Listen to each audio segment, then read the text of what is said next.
introduce such an eminent speaker, and I'm very excited to have you, sir, on the panel. Dr. Pranav Sen is the program director for the IGC India program. He received his PhD in economics from the John Hopkins University, specializing in open economy and macroeconomic systems, international economy, and public finance. Most recently, he was the principal advisor, power and energy, at the Government of India's Planning Commission. He has also had positions at the first statistician of India, acting as the functional and technical head of the National Statistical System in India, as well as Secretary, Ministry of Statistics and Program Implementation, Government of India from 2007 to 2010. As a representative of the Planning Commission, he was principal author and coordinator of midterm appraisal of 8th, 9th, 10th, and 5-year plan. Currently, he heads the Standing Committee on Economic Statistics of India. This committee's job is to review, deliberate, and develop methodologies for surveys on industry, services, and employment in place of multiple panels on these issues. And we are privileged to have you, sir. Welcome to Ahmedabad University. The person who will be in conversation with Dr. Sen is Professor G. Molunni. She is a professor of economics at Amrit Modi School of Management, Ahmedabad University. Before joining Ahmedabad University, she was the director of Indian Institute of Rural Management, Anand, IRMA, and RBI chair professor of economics at IRMA. She holds a PhD in economics and MPhil in applied economics. She was a postdoctoral fellow at Economic Growth Center, Yale University. She is currently a member of the Standing Committee on Economic Statistics, of which Dr. Sen is the chair. So both are in the same committee. Uh, she is chairperson of subcommittee on labor force and time use survey. She was an international labor organization ILO consultant and senior advisor to the National Commission for Enterprises in the unorganized sector, Government of India. She is currently on the board of governors and several of several educational institutions in India. She is on the editorial board of the Indian Journal of Labor Economics and the Journal of Development Policy and Practice. Without further delay, I'm very excited to have you both on the panel, and I request you to begin the conversation today. Thank you so much for joining me. Thank you. Thank you, Sudhir. Good evening, everyone, and good evening, Dr. Sen. Good So evening. let me add my welcome to Kabir's, to our university and to this conversation series. And we could not have found a better person to tell us what ails the economy and what we could possibly do to come out of this situation that we are in, and how are the institutions operating with regard to this.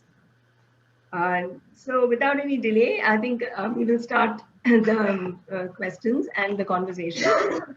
So given your interest and my interest, we'll first focus a little bit on the current situation of statistics, because it's also part of one of our major institutions that we should be worrying about, our statistical institutions.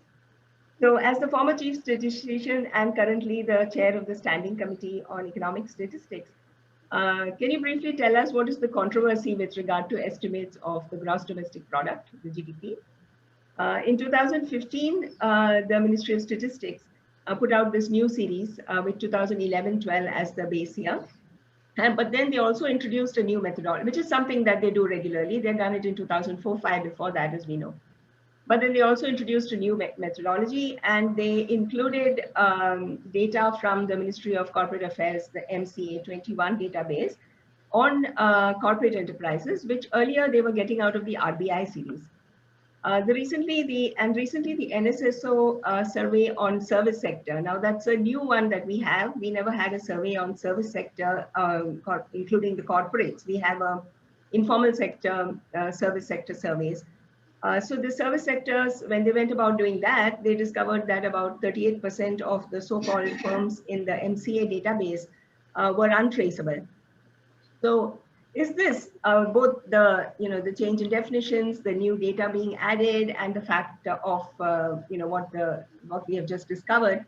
How does this affect the GDP? Can you tell us something about what is this controversy really with regard to GDP? Well, now this is where the problem crops up. Um, I think a large part of the controversy has to do with habits and what you're used to.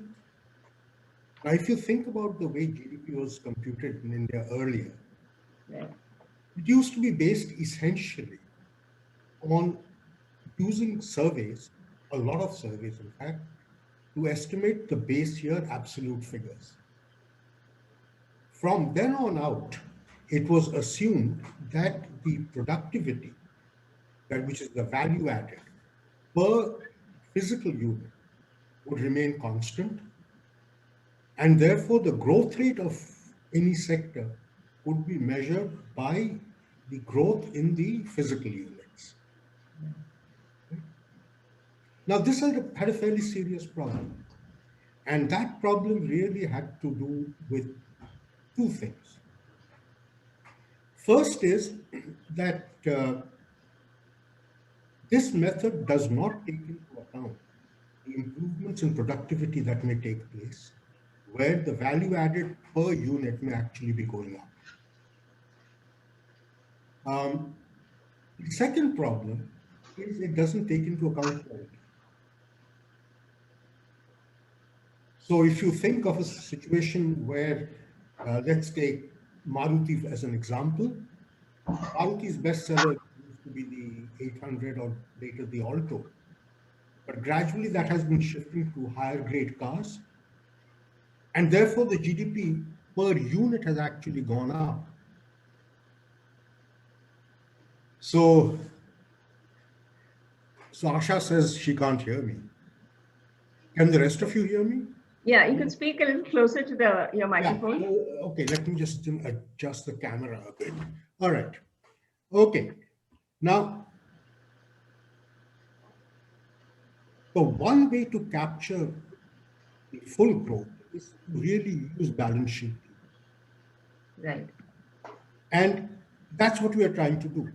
So earlier, balance sheet data was used for the corporate sector, but that was based on a very small sample of about 2,500 companies that the RBI used to maintain. What is being done now is that the full database on all registered companies, which comes to a little over 7 lakhs, are being used. So if you simply think about it in terms of coverage, there is absolutely no question we are covering it better. Yeah.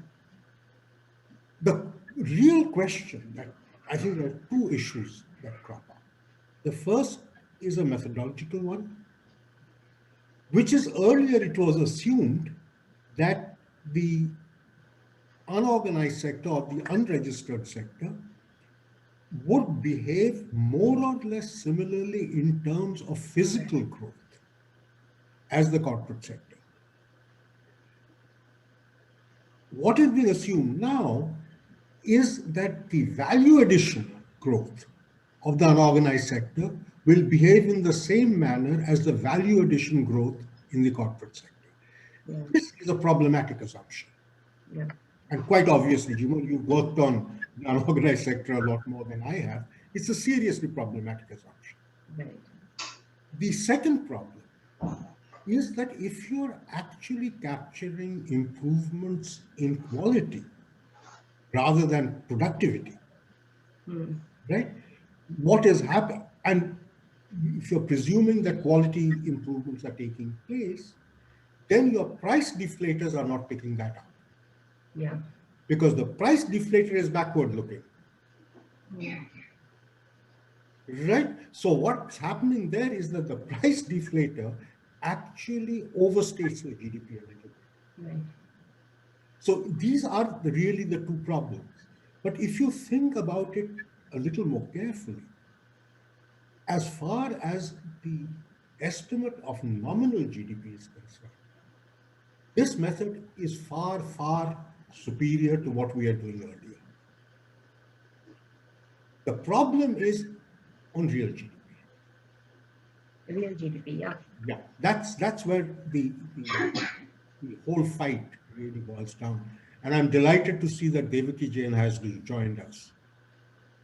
Yes. Welcome. So, yeah, I also welcome Devaki Jain for joining us. Many others here, I think Indira Hirve and many people have joined us.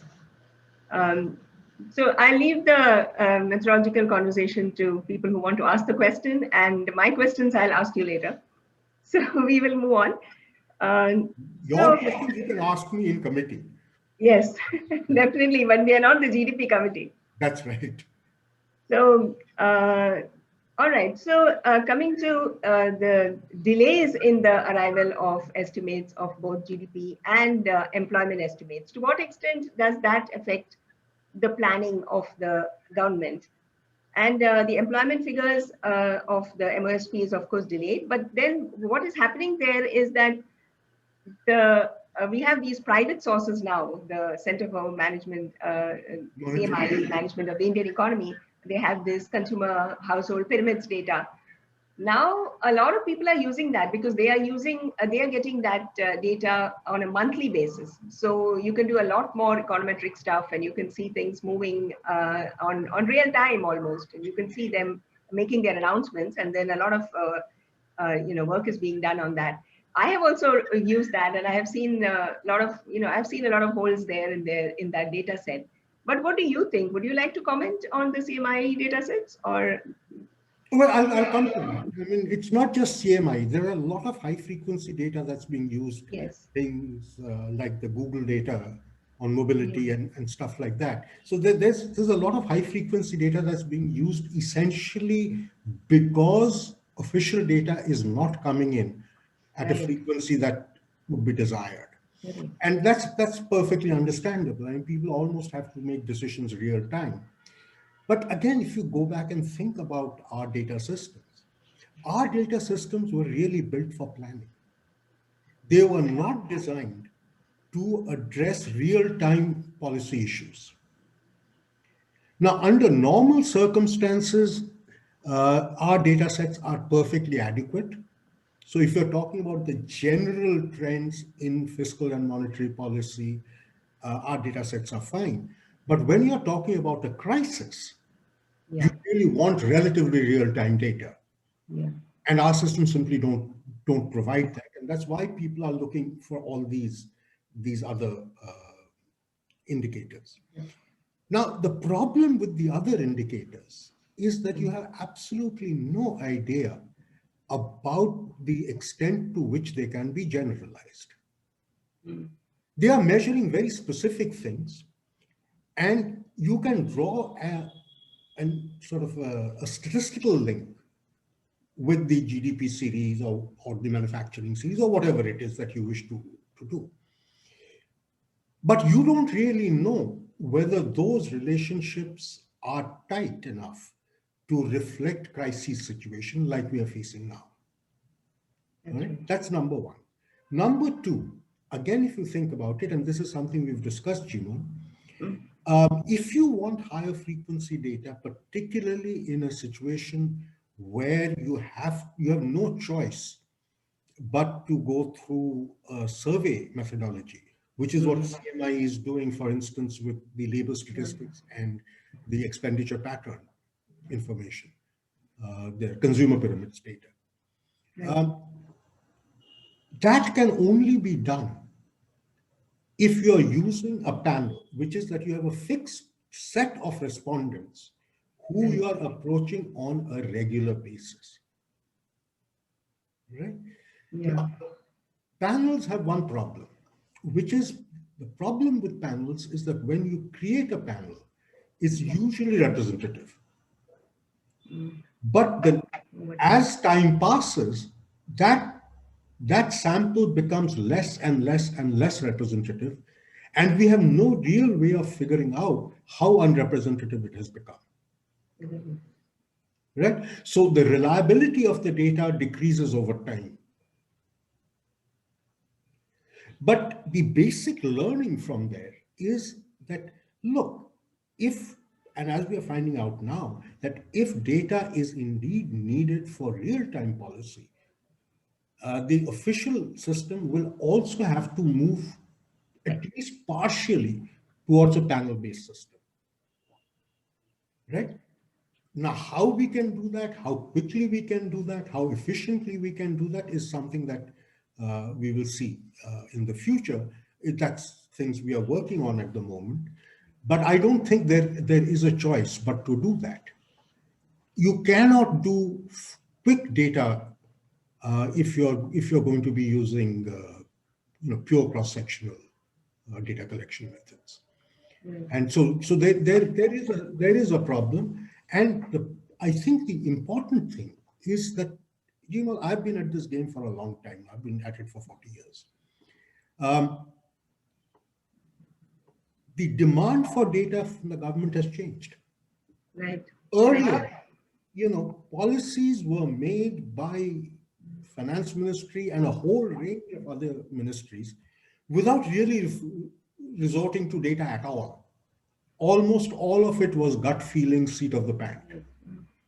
Right? Now, policymakers are demanding data, which I think is a huge step forward.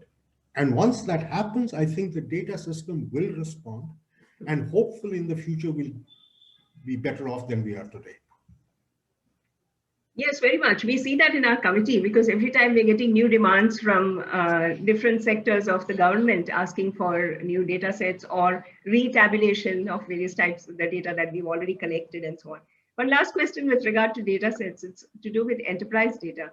Because just a few days ago, I read in the newspapers that the Labor Bureau, which used to collect this quarterly employment survey, which is data on enterprises, in 2016, I think when we started the periodic labor force survey, that data was stopped. They stopped collecting that data set. So they used to collect it from some 15,000 establishments in 8 sectors of the economy. So now they've come up with this thing. They're going to restart that quarterly employment surveys and increase their database to 75,000 enterprises. And then they're going to choose, the second part is what worries me more. And they're also going to take enterprises from the informal sector. So what do you think of this? And, basically the arriving at employment using enterprise sector data and then using these informal enterprises survey as well. In the Indian context, you cannot use enterprise data to estimate overall levels of employment, unemployment. It is simply not possible because 80% of your labor force is in unorganized enterprises who the labor ministry is not going to be reaching out to. They are really talking about formal enterprises. Right? Having said that, what you said was correct. The Labor Bureau data was stopped when PLFS was started, saying that you're going to have 2 data sets. I had opposed that actually, saying that this is not right. For the very simple reason, the 2 data sets are giving you 2 different kinds of information. To believe that the PLFS can substitute for the enterprise employment data is simply wrong, because the enterprise data is going to give you information on the kind of jobs that we aspire to, not the kind of jobs we do, but what we aspire to.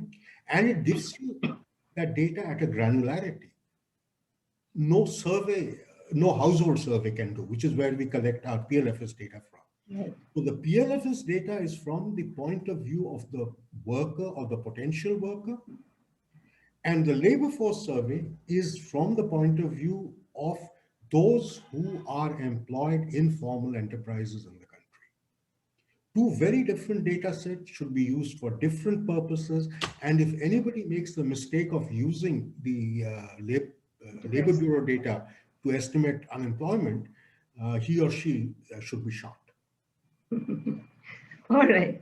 So, okay, now to come to the current economic situation, we have been seeing some of your write-ups and also your interviews with other channels and so on. So we saw that in the earlier quarter, the manufacturing sector had collapsed, and that's a huge collapse. And then recently, in the quarter 2, there is a slight increase, and everyone is cheering from the side for that. So, in a more general sense, what has changed considerably in the Indian economy since the pandemic that may be responsible for these kind of twists and turns? And or is it just that, okay, now the economy has hit rock bottom, nothing else can happen, we're going to swing upwards? Well, we will certainly swing upwards from the rock bottom. The question is, will this be like a steady upward movement, or will it be a little bit of a yo-yo movement going up and down? That really is the question. And, you know, I don't think people fully, and I think, Jimal, it's largely your fault and mine. We are teachers of economics. Mhm. And when we teach, we make the cardinal mistake of sort of behaving as if everything could happen instantaneously. We know as practitioners that that is not true. There are long leads and lags in the way different parts of the economy react. Some parts react very quickly, some parts take a long time to change. Now, it's in the recognition of these frictions that we start getting a sense of how the economy is likely to behave. So if you are doing our conventional kind of economics, once you started the upward trajectory, you will just go on forever on it, right? But that's not true. All sorts of things start coming into the way. I mean, let me give you an example, for instance. The shift that we've seen, the massive increase that we've seen from Q1 to Q2, is mainly the outcome of unlocking of what was essentially a supply side constraint. Right? That constraint isn't fully over yet. It's mostly over, but not fully over. There are still parts of the system which are locked out.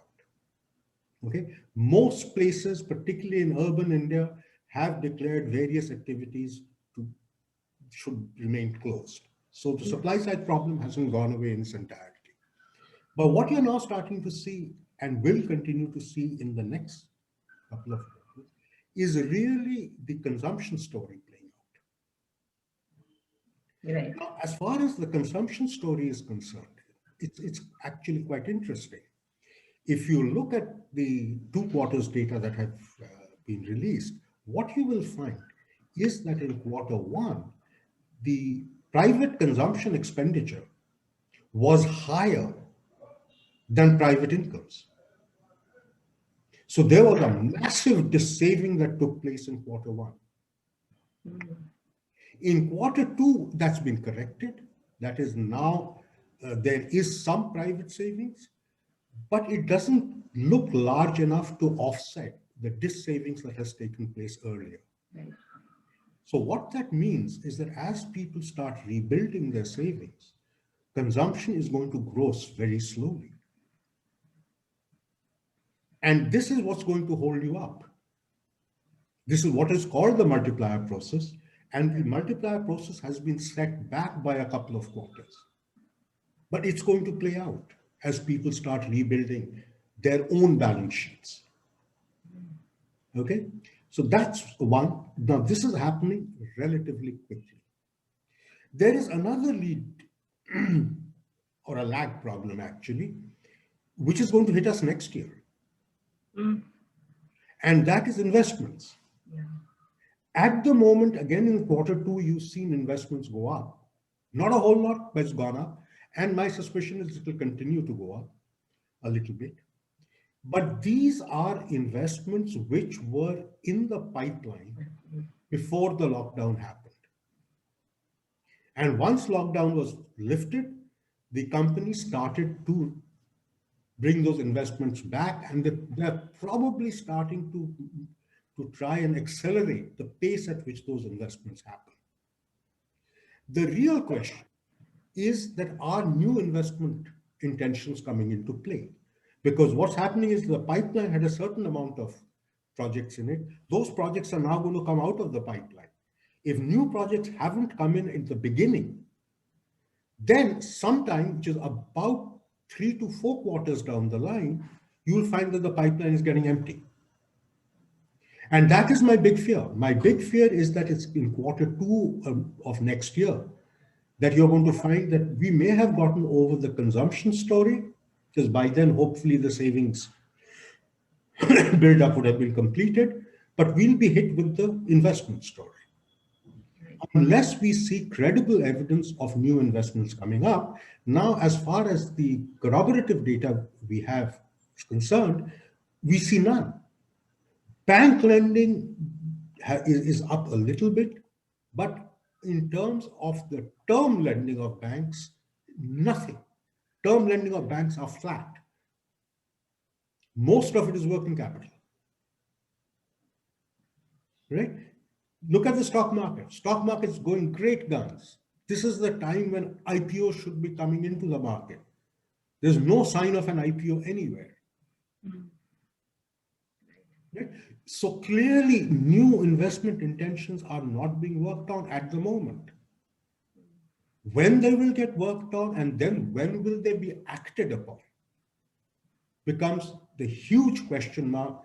And my submission is that this is going to play out in the following financial year.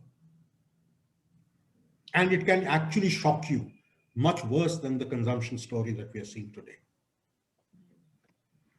Okay, so now that we've come to investment, so now the government has brought in a number of stimulus packages. Now, what has that done to us? And the private sector, as you're saying, is not quite in the mood to invest.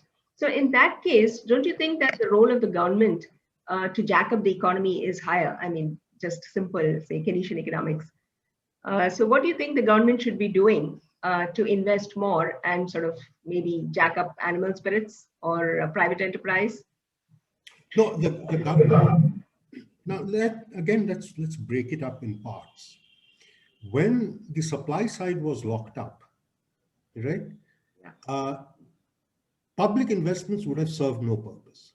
Public expenditures, by and large, would have served no purpose other than expenditure which were directed towards the really poor and those who had lost their jobs. But that is humanitarian. That is not an economic package. That's for investment. That's a humanitarian package, right? But after the lockdown was lifted, and once you know that there is going to be a problem on the consumption side because of this huge reduction in savings that has taken place, the government should have stepped in. It really hasn't. Well, again, let me correct myself. Here our topic is institutions. Yes. What we have is a situation is that in the first and second quarters of this year, and maybe a part of the third quarter, the state governments have been spending much more than they did last year, much more. So the state governments have been propping up the demand. The problem, of course, is that the state governments are going to be running out of money within the third quarter. Right. And in the fourth quarter, the state governments collectively will have to reduce their expenditures sharply. Okay? Right. This has two implications. The first implication has to do with the disease management.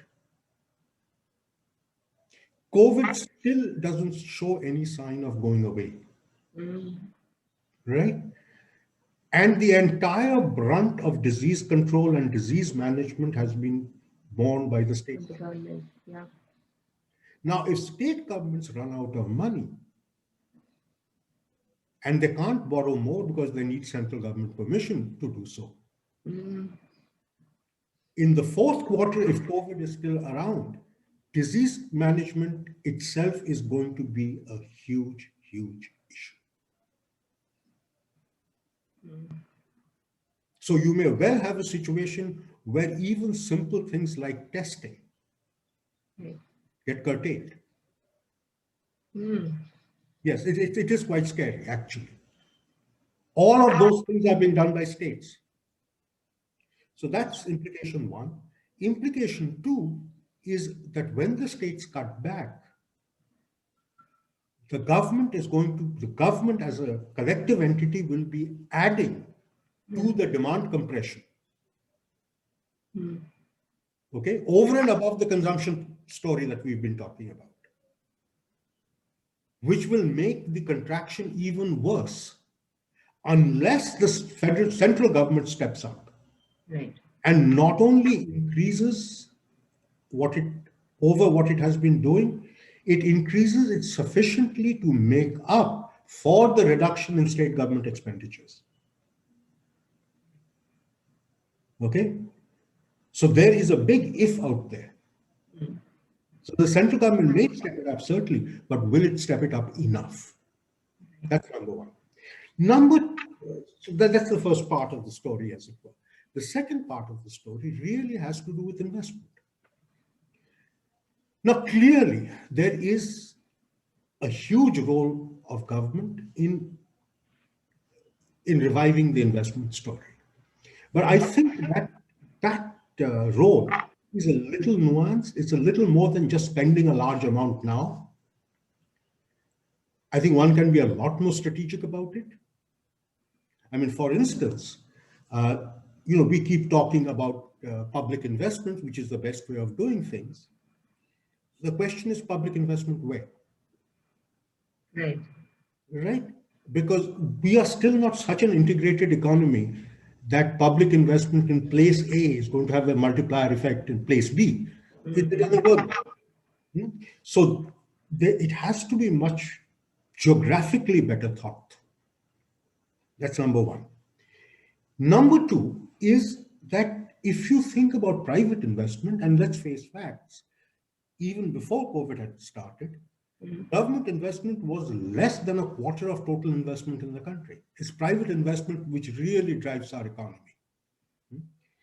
Now, revival of private investment, again, does depend upon government action, but it depends more upon a notion of sustained government action. So for the government to announce that I'm going to do a large package today and I'm going to stop next year is not going to help. Because an investor has a time horizon of at least 2 to 3 years, which is the time it takes for his investment to mature. So the government has to give assurance over, to my mind, the minimum should be a 3-year fiscal plan, not an 2-year fiscal plan at all. A 3-year fiscal plan which gives investors sufficient confidence to be able to enter the market and say, okay, I'm going to now start investing. Yes, so it's not a here today, gone tomorrow kind of situation is not going to help us as far as the private sector is concerned.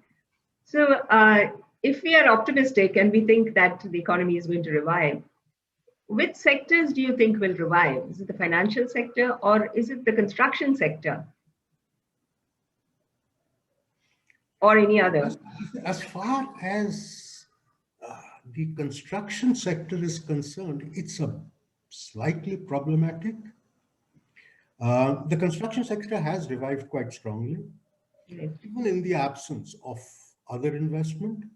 And but if you look at the data a little more carefully, it seems to be mostly rural driven. So a lot of rural construction is taking place. Now, why that's happening, how that's happening, I'm not very sure. Okay. But I suspect that would taper off quite quickly. So the construction sector is heavily dependent upon infrastructure. Right. But which means that it depends both on public investment, which is faltering. State governments have to cut down on their public on their investments, and the center isn't doing very much anyway. So the immediate future for the construction industry doesn't look all that great. I think a lot of what you're seeing is what I call the pipeline investments. Those are being taken to conclusion, and it's being done very fast. But where are the new projects to sustain construction? That really... Isn't a large part of the construction industry's investment government infrastructure investment? Yeah. If that is the case, then can that not be used as part? Of course, geographic, all that is still a problem. Is that picking up the government infrastructure? No, because what has happened is that the state governments, in order to finance their disease management costs, are actually reducing infrastructure expenditures. So if you take a total government, like center plus states, it's probably going down rather than up. Okay, so now to come to the fiscal part of the story. So this year, the government has allowed the states to sort of violate the limits of the fiscal responsibility budget management FRBM. But then in September 2020, in the 15th Finance Commission, NK chairman, the NK Singh, had raised interest was saying that they recommend, or he would suggest a kind of fiscal deficit target, I mean a target range rather than a fiscal deficit. But then when our finance minister announced the budget of 2021, she fixed the fiscal deficit at 3.5% of GDP. Do you think that this idea of fiscal target range or some other option should continue next year, or else do you think, or what else do you think can be done with regard to the fiscal part of the story? I'm glad you asked this question, Vimal, because this is something that has been worrying me terribly. The reason it worries me is that as far as the 2021 budget is concerned, right, the government tried to stay within the FRBM limits. Yeah. So they announced a 3.5% fiscal deficit for the center, and I think 2.7 for the states. Yeah. I think that was the figure, which is well within the targets. Good. What happened was subsequent to the budget being presented. Mm-hmm. So these were factors which were beyond the control of the government. And so what we are going to see almost certainly, however it plays out, whether the government increases its expenditure or not, in any case, the central deficit is not going to be less than 5.5%, may even be more if it increases expenditures. And the state governments will be closer to 5%. So what we're looking at is a combined fiscal deficit somewhere at around 11%, okay, at the minimum, and it can be worse than that. In fact, my opinion is that it should be worse than that, but that's a separate story. That's it. Correct. Okay, but even if there is no additional spending by government, simply because of the reduction in tax receipts, you are going to see the fiscal deficit plus the combined fiscal deficit at over 11%. So that's fine. I mean, I think the world will forgive us for that, simply because they know that these were factors beyond our control. Next budget, you have no such excuse. Right? When you present the next budget, you have to be able to take a call whether we will stick to the FRBM or we will violate it. And this will have to be publicly announced. The point is, what the Finance Commission says is only an advisory. Remember, NK Singh also chaired the FRBM committee. The current FRBM Act is based on the NK Singh committee report. All right? Yeah. So what the Finance Commission says is only advisory so far as the fiscal limits are concerned. But the FRBM is an act. Now, whether the government will come out and say that given the extraordinary situation that we have been through and the extraordinary situation that is likely to prevail for this year and maybe even the next, we are holding the FRBM Act in abeyance, and we are determining our fiscal action accordingly. If the government doesn't say that, then what you may be looking at is a situation where next year may be worse than this year. Because what you will have then is the government budget acting as a depressing influence on the Indian economy. And that is quite scary. Right. We've spoken about the state government, and we can see that the state government is pretty stout for funds. But I want to ask you this. that how much of this can be taken care of by the center paying up what they're supposed to pay, like for the states, for example, the GST we talk about a lot. But is that fraction so little at it's it's not going to save the state government in any way? Well, you see, the big one, the center has already reneged upon, Right.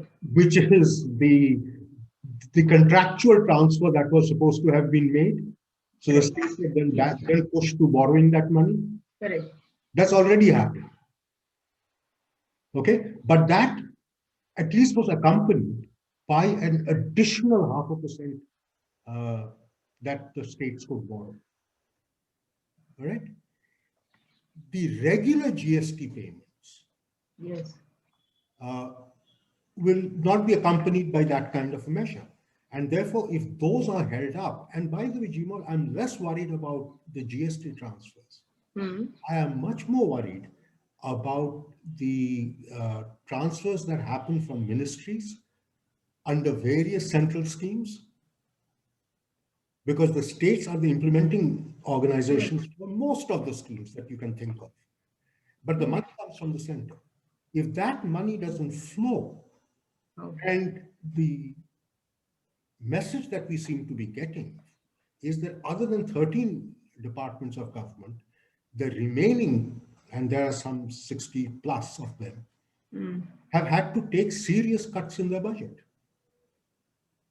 Serious cuts, 20-30% cuts. So it means that the funds flow that used to happen through central government and the centrally sponsored schemes may not be happening and may not happen in the future. Right. So, okay, so other than the GST, the CSS, the central schemes is also now a source of worry, because that's one thing that was actually maybe reaching some people. It was. Yeah, exactly. So that, the demand part of, then your demand side is also affected by the fact that this is not reaching the people anymore. All right. So now, other than these, what we've spoken about now, what other kind of policy initiatives do you think that this center or the states need to take in order to help revive the economy? And other than the center, state, and the financial institutions and other institutions, what kind of role can they play in the state of affairs that we are seeing now? And what should the private sector be doing? I mean, they also have a role to play. I mean, the fact that they are not investing, we can see. But what other policy initiatives do you think should be taken? You see, as far as the other policy initiatives, I think the single most important is to take a close, hard look at what is happening in the financial sector. Okay? In the financial, because again, unless policy initiatives are taken fairly quickly, you might find the financial sector acting as a major drag. The reason is that what has happened up to now is that the government has permitted the financial sector to essentially hide all the bad news. So all the NPAs that should have occurred from the end of March to now have all been kept under wraps. And this is fine. Not recognizing the NPA in the sense that you don't actually take that particular borrower to bankruptcy is okay, because we don't know how much of it was because of the pandemic and how much of it was coming essentially out of the unwillingness of the borrower to repay. So I'm not objecting to that. What I am objecting to is that you're not taking into account in terms of the bank's own provisioning for bad loans. Because you're not recognizing them as bad loans to begin with. So what is likely to happen is that the day when this restriction is lifted, the banks are going to be saddled with a huge amount of bad loans against which they're going to have to do provisioning. Now, when they do provisioning, and provisioning happens from the bank's own reserves and capital.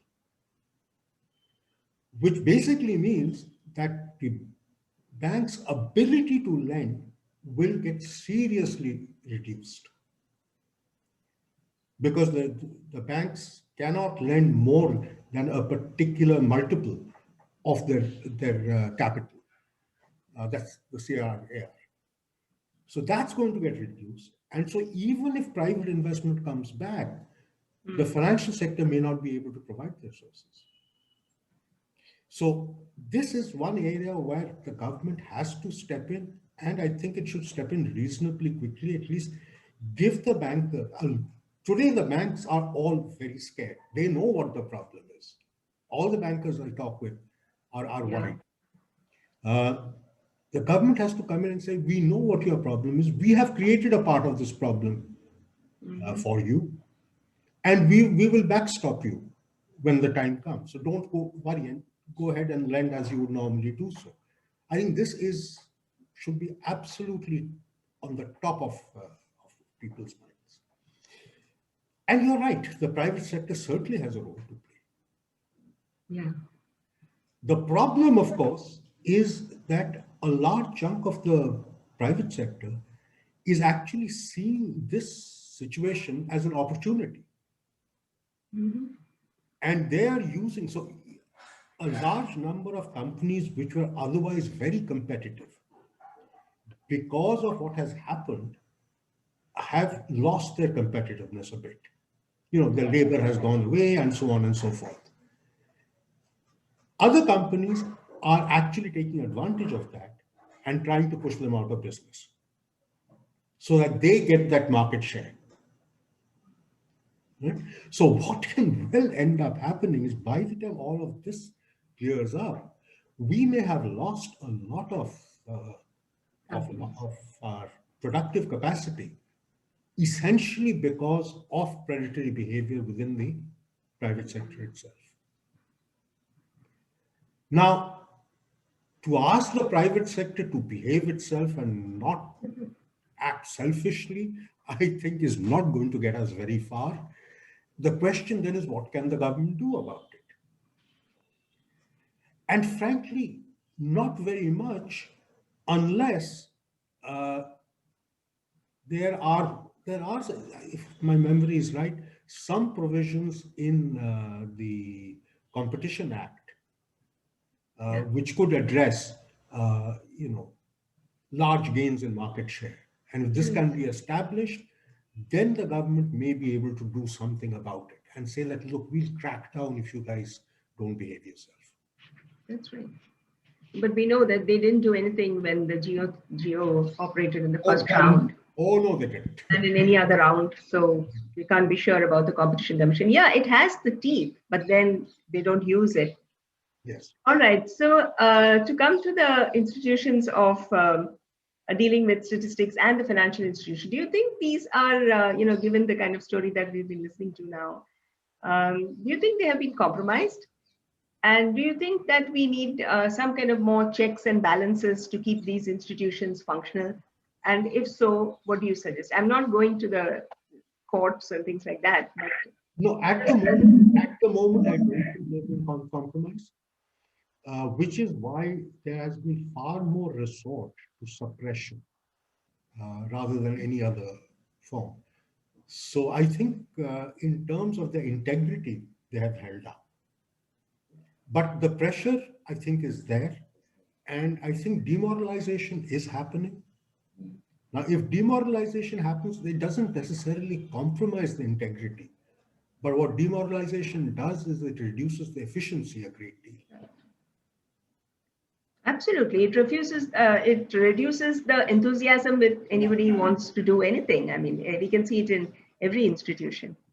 So one final question, I think we're getting a lot of questions on the chat, but I just wanted to ask something which is going on at this point in time. I'm not going to ask you directly about the farm bills. I think that's a whole a different story. But what has been worrying me is that both agriculture and labor, since I'm a labor economist, are on the concurrent list. We know that. But both in terms of the recent farmer bills and the labor codes, do you think the center is infringing on the rights of the states? I also saw recently a report saying that considering the labor codes, like I said, it's always a thing that I understand most. Uh, I saw this report which said that they are trying to, the center is now looking at all the state laws, labor laws, and trying to see how to, and ask them, request them, pressurize them, whatever it is, to bring it in line with the central codes. And they were talking about actually the Mathadi law, the head load workers law that we have in Maharashtra. But then, there are many such worker boards and so on in many other states, including in Kerala. So in that sense, do you think that the new system, the way it is working, it is kind of, you're the whole federal, I mean, there are a number of questions here about the federal system, but is this in some way infringing on the rights of the states? Up to a point, yes, Jimal, I think it is. But one needs to be a little careful. This is less so for labor, more so for agriculture, because what is certainly very much within the domain of the center is interstate trade. And if the center feels that there are state laws which hamper interstate trade, then the center can actually step in and say that this is not on. Okay. Right? This is true in a lot of agricultural cases. So if you really look at what happens is that that Essential Commodities Act is used quite often for this purpose. Right. So I think there is some legitimacy, but only for anything that hampers interstate trade. Okay, the point is that it can be nobody's case that the traders who work in the APMC mandis are not undertaking interstate trade or hampering interstate trade in any manner. I don't think that can be anybody's case. Right. But at least there is, I can see a locus standi. As far as labor is concerned, right? There are certain areas where the center does have absolute jurisdiction and should have, which is setting the labor codes, which is the basic labor standards, which are a part of your citizenship rights rather than labor rights. Okay, safe working environment and so on. But beyond that, almost everything else can and should be in the state's domain. Right. And I think the center is overreaching unless it simply says that, look, this is in a sense a model code. Right. And we would encourage you to adopt it. And then it's up to the states whether they do so or not. Right. All right.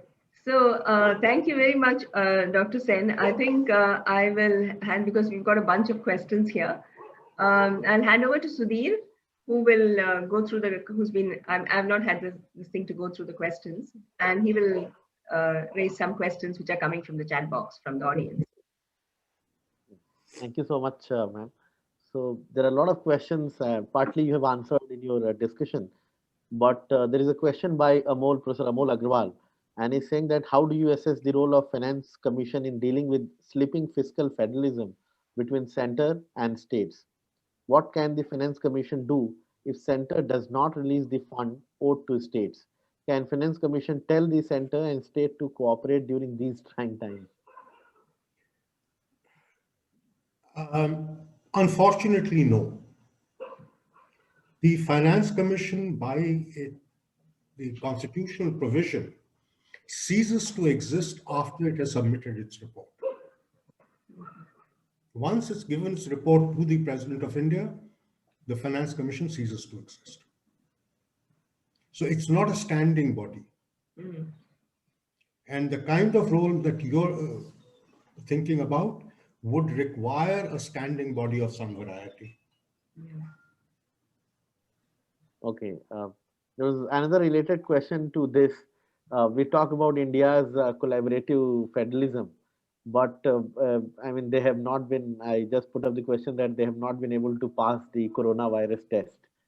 So, what was missing in that? Is it political problem, or institutions were not made to cooperate in that manner? No, I think, I may be wrong, but I don't think I am. I think a lot of other people share the same view that a hell of a lot of politics is being played out around Corona. I think that there are parts of the political system which see the Corona epidemic as an opportunity. I talked about the private sector, but I think that's much more so in the case of our political system. A lot of politics is being played. And in a sense, so it also relates to what we are talking about, fiscal federalism. A lot of politics is being played out in that.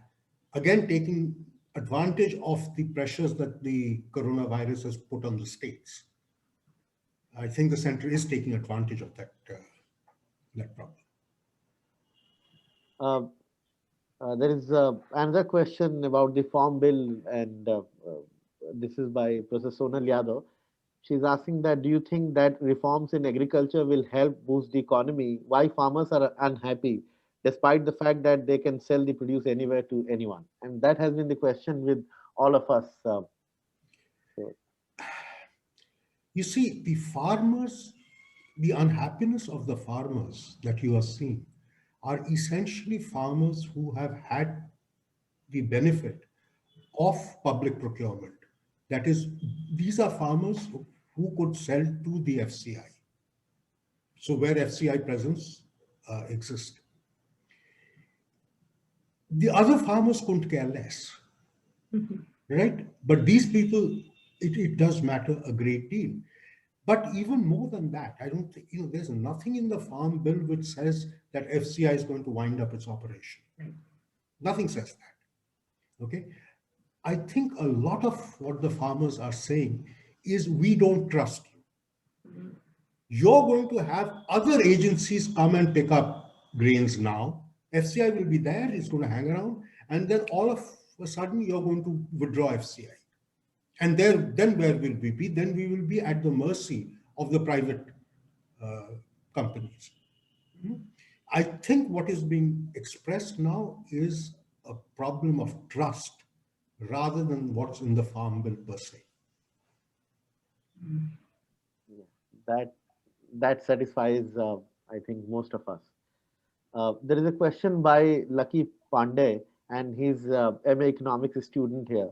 He's asking that the government scrapped the NSO's Consumer Expenditure Survey 2017-18. How this impact on estimating on poverty and inequality, and what was the reason behind not releasing the report? I wish I knew. Look, we have no idea what the reason was. What we do know is that the National Statistical Commission, which is supposed to be the final word on this issue, had approved release. Yeah. The release had been approved, but then it was suppressed, and an agency which simply had neither locus standi nor certainly the technical competence declared the report to be faulty. All right. So it's a complete violation of the institutions that have been laid down to make sure that the data is reliable and timely. And you have completely external and non-related entities who are meddling in this game. Thank you. There is a question by Sridhar. He's saying that given that India has been an outlier among the governments across the world in terms of using a significant fiscal stimulus, the role seems to have been passed open to monetary policy, essentially by keeping liquidity available. How far is this sustainable as a strategy to revive the economy, especially when banks are unwilling to lend? Well, first of all, yes, we are an outlier as far as fiscal policy is concerned. We certainly haven't done as much on the fiscal front as most other countries have, including our neighbors. But we are certainly not outliers in terms of monetary policy. Every country, whether has both had a large monetary stimulus as well as a fiscal stimulus. We've done just one. So the monetary part, what has been done was necessary. And I think the RBI has done an outstanding job within the constraints it faces. But the point is that monetary policy cannot substitute for fiscal policy. They have different roles.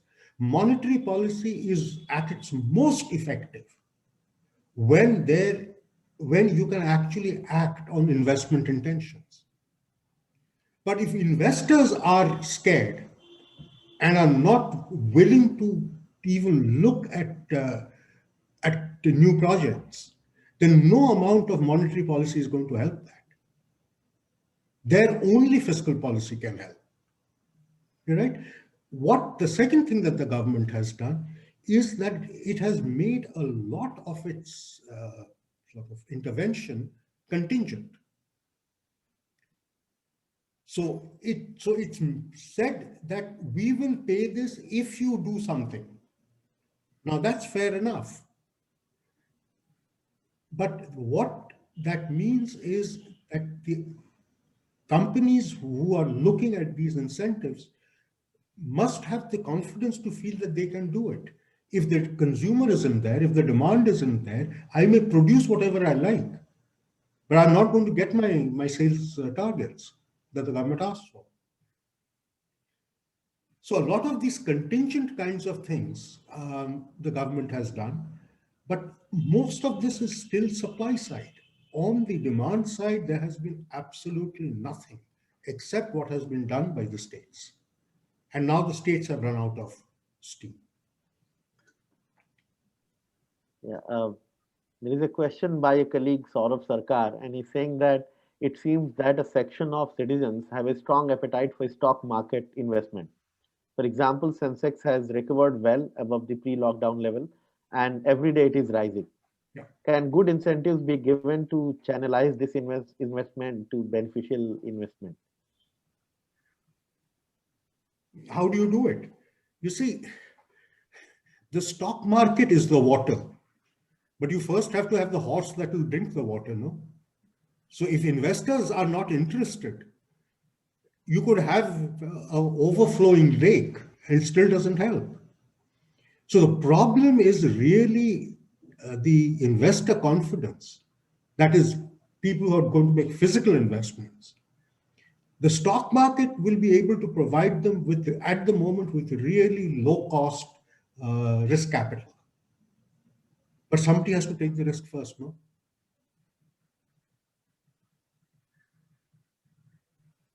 Yeah, Saurabh. By the way, Saurabh, let me make another point. Please be a little careful on this, on the whole stock market issue, because it is also a reflection of what Jimal and I were discussing about some companies being able to take advantage of the situation to grab market share from others.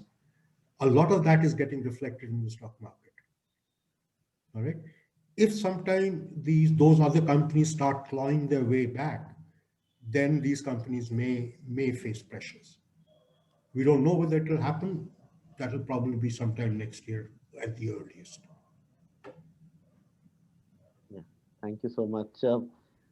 There is a question that what will be the trajectory of GDP growth in the next 4 or 5 years? Is 5% prediction more optimistic estimate? At the moment, I think almost any economist you speak with in India will say that India's potential growth rate is probably about 5% now. If you talk with the same economists pre-March, let's say you talk with them in February, they'd have all said 6%. If you had talked with them pre-November 2016, they would have all said plus 7%. Right? So it has been sequentially coming down. And yes, I think at the moment, 5% as the potential growth rate is probably not a bad uh, estimate. The question, of course, is what do you take as the base year? Do you take 1920 as the base year to grow your 5%, or do you take 2021? They'll give you very, very different results.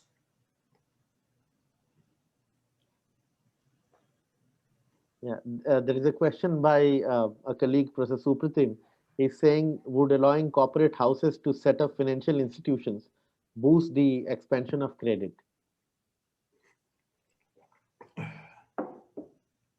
You know, that is not very clear. In fact, today we have a situation, because I think what he's talking about is this whole RBI paper on whether corporates should be allowed to set up banks. Think of what happens when a new bank comes into existence.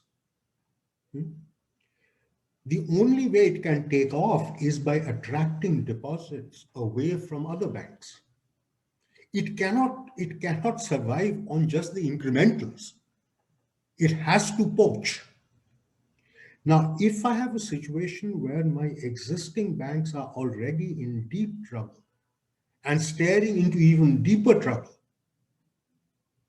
what you may get with a new corporate bank coming in is a lot of our existing banks who may simply not be able to survive. And the damage that would be caused thereby would be many times worse than whatever benefit you would get from the new bank and the new bank's lending. It'll be much, much worse. Okay. I think Supratim has got his answer. He's there on the screen. There is one question by Vinay, and he's saying that is issuing the municipal bond is good step to collect revenue by urban local bodies. What would be an improvement need for scale up that? You see, municipal bonds are great, but you also need to understand that the real value of municipal bonds, uh, and this is the experience around the world, is when there is an active market in secondary trading in munis. Huh? The problem is a lot of our municipalities do have municipal. In fact, Gujarat is a front runner in issuance of municipal bonds, which is a very good thing. The problem is we have never bothered to create a secondary market. Now, if a secondary market exists, so if I sitting in Delhi said, look, Surat looks really good, I'm going to buy Surat bonds, then it helps a lot. But if you're telling the Surtis, ki bhai, you buy by them, Yeah. and then whether I pay you or not, we will worry about it later. That becomes a little problematic, because then the intrinsic link between the borrower and lender becomes, and what should I say, an asymmetric one. The borrower is much more powerful than the lender. So I don't think that's a great idea. So, but nevertheless, I think municipal bonds are absolutely the way to go. But somebody has to take responsibility for creating a secondary market. Unfortunately, if you again remember, the National Stock Exchange was originally set up to create a bond market in India for corporate bonds. All right, it gave it up. It quietly shifted direction. But if we can actually get a secondary bond market in municipal bonds going, then that would be a fantastic step forward. Yeah. Thank you for this. There is a question by Varshita. She's saying that do you think there is an effect on the technical recession of Indian economy by the import and export restrictions imposed with respect to our eastern neighbors?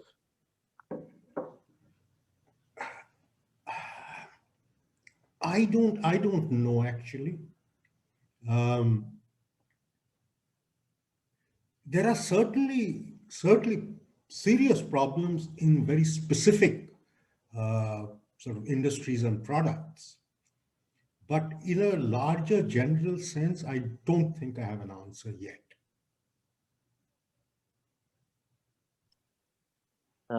Ma'am, would you like to invite someone to ask a question, or you're muted? Right? There's one more question by somebody called Esha. Is it Somil? That is, yeah, Professor Somil Shah. Okay. He says, is it correct for the institutional optimism on the basis of quarterly data, some of which are imputations of missing data which are yet to be collected? Do you reckon that data may be significantly revised after either ways going forward, looking at some of the data showing this conflicting trend, the thing that I think was discussed? No, you're absolutely right. IIP. Yeah. There has been a lot of interpolation and imputations that have been done. The problem, of course, is I don't think we have any way of telling whether the missing data points are random or are they biased. And if so, even if they're biased, in which direction are they biased? I don't think we quite know that yet. And it could move either way. If it's random, of course, it doesn't really matter. It would be perfectly okay. Yeah, one question that I have, and I mean, I know this is a very broad question, but I would like to ask, what prevents institutions to collaborate? That was the theme of our conversation. And what generally happens in India that when it comes to collaboration, they do not give that kind of result which is expected. Is it a structural problem, or it is So the collaboration almost always involves something which is larger than both of you. Whenever you start looking at anything which is relatively small, then collaboration becomes very difficult, because what you're doing is trying to get the whole pie rather than share the pie. So in a sense, that's what we are seeing.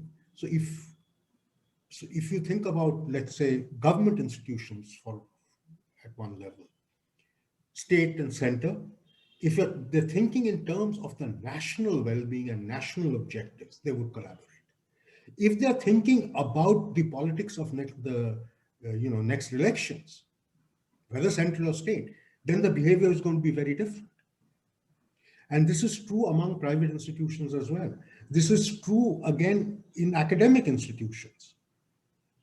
Academic institutions frequently collaborate, but more often than not, they are busy trying to cut each other's throats. We know that. You're in one, I've been in one.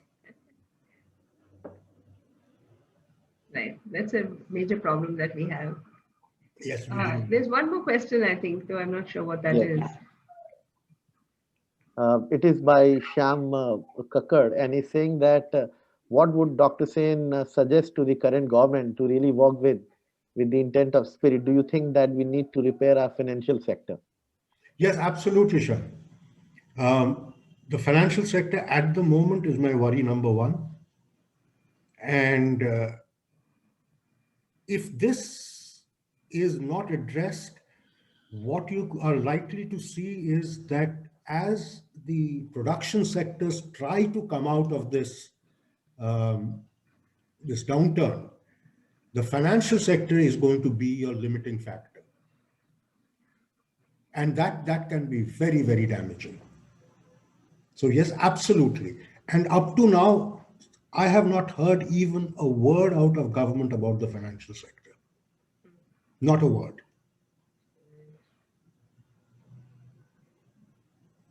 So I think we can invite, would anybody like to ask? I think Sridhar, you're still here. Are you interested in asking directly Dr. Sen anything that's bothering you?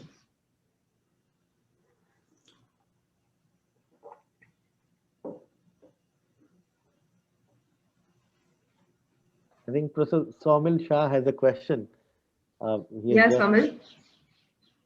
Somil is muted. Are all these people muted, Sudhir? Yes, yeah, I muted them, so they can unmute themselves. I think, I think maybe Sridhar also you can unmute. Yeah, Somil. You're still muted. Yeah, now they're unmuted. Sridhar is there, so he can go ahead with the. This was a very nice, very interesting talk by Dr. Sen, as always. And no, I was just wondering whether these inflationary pressures, not just from food, but what we have seen, which the RBI has also mentioned in passing about, I mean, they didn't use that word, but I mean, basically it said there is opportunistic pricing in several sectors of the economy happening. For example, in steel and the metals and various other places. Yeah. So are these likely to weigh heavily on the continuance of an easy liquidity policy? No, look, in any case, Sridhar, I think the high levels of liquidity have already outlasted its usefulness. It was essential at that time. Now one has to be a little bit more calibrated, because there's no point in increasing liquidity in a situation where investment responses simply will not happen. So I think we need to wait for some credible evidence of that. There's already too much liquidity sloshing around the system, and it's creating, I think, a lot of problems, and it will create more problems in the future. Yeah. So I think the RBI is going to have to now walk a fairly narrow path. They're certainly not going to go into any kind of a correction mode. I mean, they should not. Yeah. But I think this over-reliance on easy liquidity days are gone. Yeah. Yeah. So, but those would again have an impact which policymakers tend to watch very closely, stock market prices and so on. So, an unraveling of this may well be in order. Well, I unfortunately, Siddharth, correct me if I'm wrong. I am always very scared of the stock market, particularly when there's been a fairly heavy inflow of FII money. Because there my fear is if too many Indian investors get in, that's when the FIIs think that this is the time to book profits and get the hell out. At which point, our fellows actually end up losing a lot. And in a situation where overall incomes are already under stress, this kind of a capital loss by people in the stock market would be really quite terrible. Yeah, we are always the last suckers. We are always the last suckers, always. Continue to be. Thank you. Yes, sir. If I come in, do you think that the personal consumption spending is sustainable, looking at the banking data, which seems to indicate, it is being financed more out of indebtedness, personal indebtedness? Particularly alarming is the increase in the rise of unsecured credit. And do you think Canary saying yesterday in the governor's response to one of the largest credit card issuers in the country not being allowed to issue credit cards further, necessarily unsecured credit? Yeah. Thank you.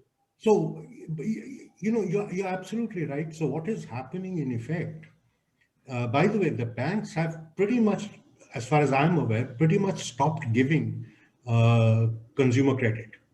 A lot of it that is happening essentially through overdrafts and through credit card payments. That's how this debt is. Yes, but also, let me try and sort of play the devil's advocate on this, which is that when there's been this kind of loss of income, how quickly are you willing to change your lifestyle downwards? I suspect most of us would try to maintain our lifestyle as long as we possibly can, hoping that something will improve along the way. And I think that's what we are seeing.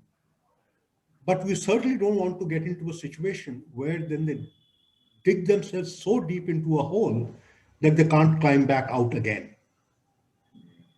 Right? Which requires the civil kind of institutions to be far more active in terms of the credit rating of even individual borrowers.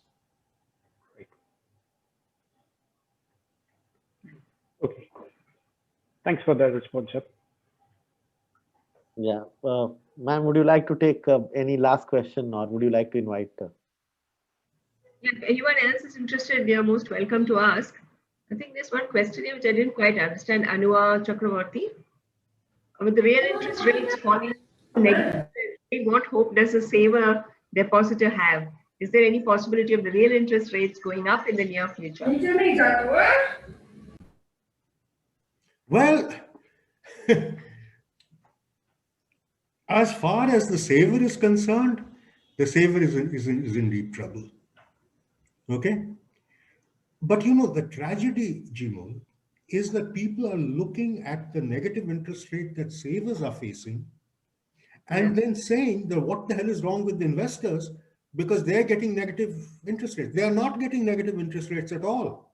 That's right. The interest rate to a borrower today is a handsome 6% real interest rate, because you've got the WPI hanging around 1.5% and the lending rates are all 7.5% plus.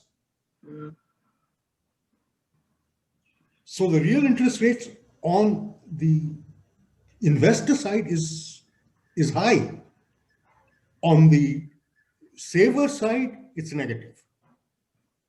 So we've got this gap which we have to close, and we have to close it fairly quickly.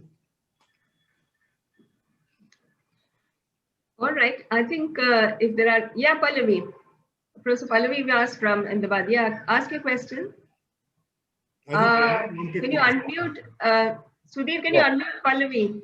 Yeah, she can unmute now. Yes. Yeah, thank you, Dr. Sen. That was enthralling. I want, what about companies that have good credit ratings looking overseas for credit? Like, how viable is that? It's frankly, it's pretty viable. There's absolutely, no real problem. And, Indian companies have actually been accessing credit from abroad at rates which would be better than the sovereign rates. And that continues to be true today. So if government of India actually went to borrow money abroad, it would probably pay 2.5 to 3%.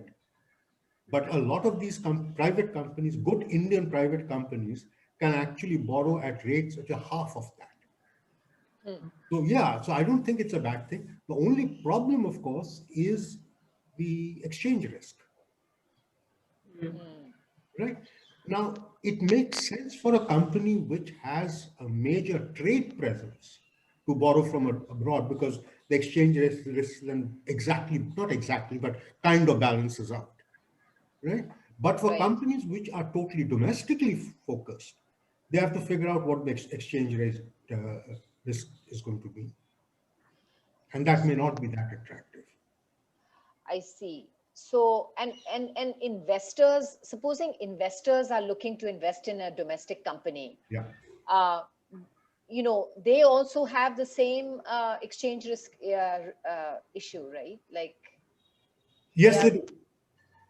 Yes, they do, except for, again, this is a lead lag kind of a thing. By our laws, right? If you have borrowed and your payment is due, you pay it now. You can't hang around. But if a foreign investor is coming and investing in India and makes handsome profits and sees that the exchange rate is not favorable, he or she can invest that money in India and sit on it till the exchange rate improves. I see. Right? I see. The Indian borrower doesn't have that option. I see. Okay. Okay. So maybe the incentives, I think, need to be given to the local,